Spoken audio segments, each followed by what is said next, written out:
take me back to where you were when you found out what happened. What was your reaction? Must have been in utter disbelief, but to some extent was the climate there that something like this could happen to a conservative figure there in the US? Well, to be honest, yeah. I mean, Charlie had, high level security at all of his events. He was, talked about it pretty openly.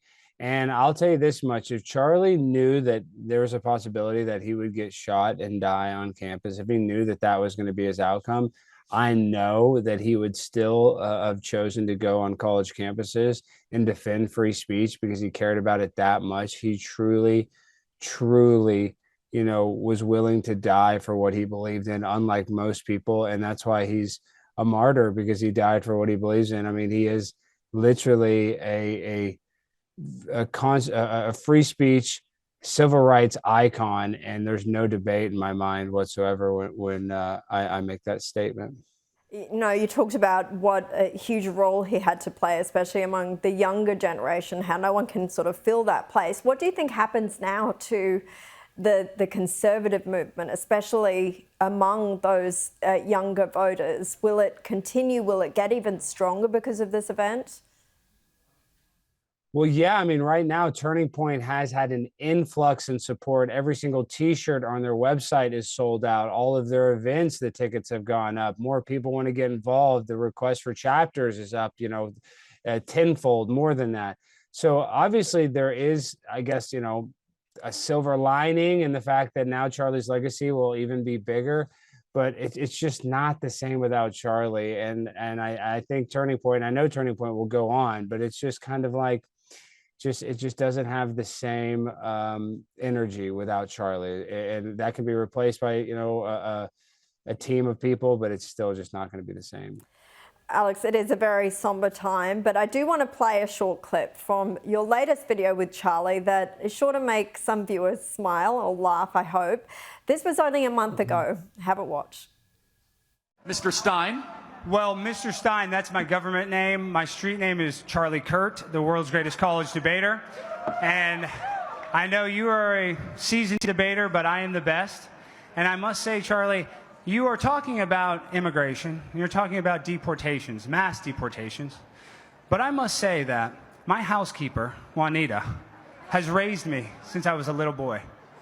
And she's as legal as hell. She's illegal. So I want to say that, Charlie, why would you want to kick out my housekeeper? Because we need to protect all big booty Latinas. If you're a 9, you are fine.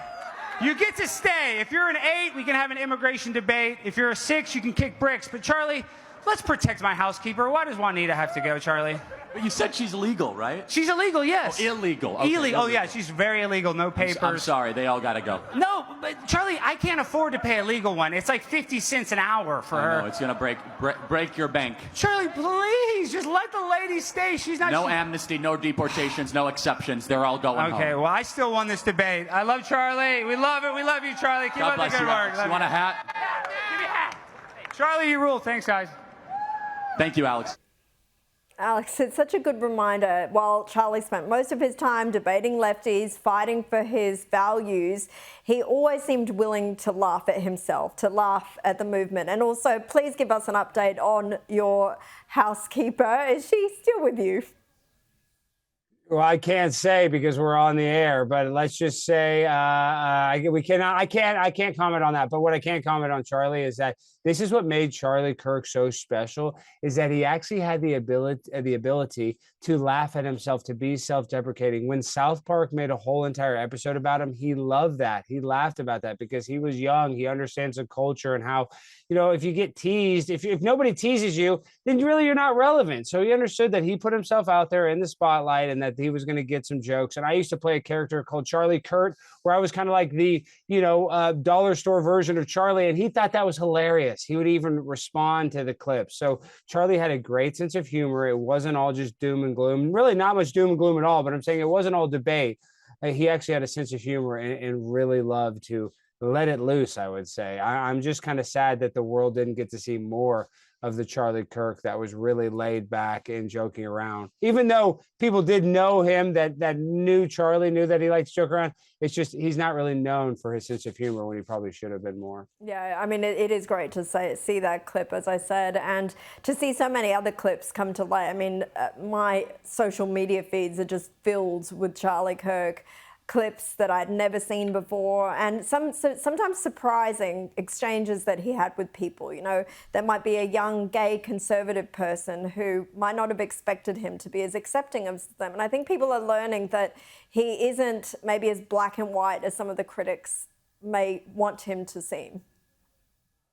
Oh, no way. Charlie was all about respect and unity and peace and love and reaching across the aisle.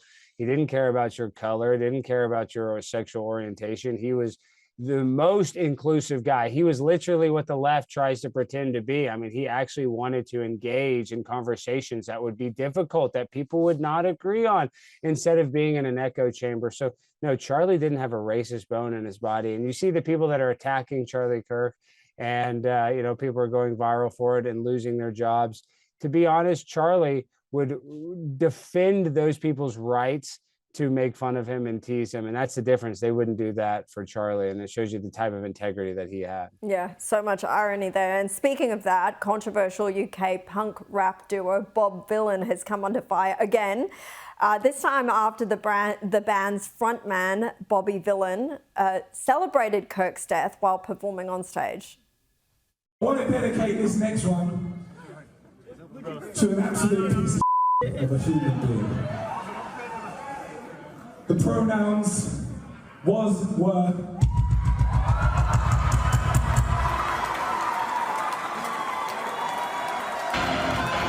Because if you chat you will get banned.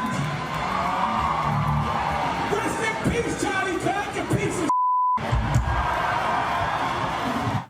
I mean, it's disgusting, Alex. You can see the grin on his face as he's making those appalling comments. This was the same guy who was chanting death to the IDF, who made that famous at Glastonbury. The band's upcoming concert has now been cancelled in response to the widespread backlash they've received. But Vylan has now uploaded a rather unconvincing video to X, claiming actually he wasn't celebrating Kirk's death.